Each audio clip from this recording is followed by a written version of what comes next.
আমাদের বাংলাদেশে আমরা চাই বাংলাদেশ সিঙ্গাপুরের মতো হয়ে যায়, উন্নয়নের দিক দিয়ে, জিডিপির দিক দিয়ে, অর্থনৈতিক দিক দিয়ে, সব দিক দিয়ে। তো যারা নতুন আসবে বা যারা মানে জিতবে ভোটে, সবার জন্যই শুধু একটাই রিকোয়েস্ট থাকবে বা অনুরোধ থাকবে যে সবার আগে বাংলাদেশকে একটু প্রাধান্য দেওয়া উচিত, নিজেদের দিকে ফোকাস না দিয়ে। কারণ আমরা সাধারণ জনগণরা চাই, আমরা চাই যে বাংলাদেশে একটু উন্নতি হোক।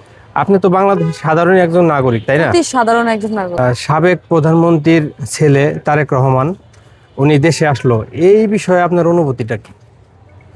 দীর্ঘ 17 আসলে বছর যেহেতু পর। আমি রাজনীতির সাথে রিলেটেড না, আমার কোনো অনুভূতি নেই।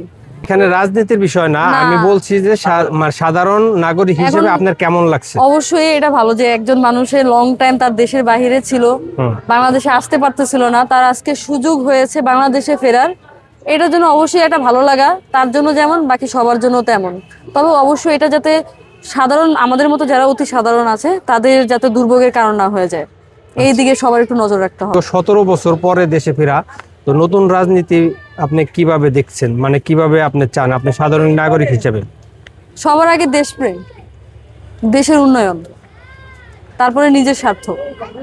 এই জিনিসগুলো যদি আমাদের বাংলাদেশের প্রতিটা রাজনীতিবিদদের ভিতরে থাকে, হোপফুলি বাংলাদেশ ভালো কিছু পাবে।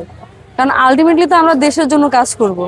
এখন যদি নিজের জন্য কাজ করি, সেটা আবার অন্যদিকে চলে যাবে। কারণ আর বাংলাদেশে যখন উন্নতি হবে, তখন আমরা যারা অতি সাধারণ মানুষজন আছি তাদেরও উন্নতি হবে।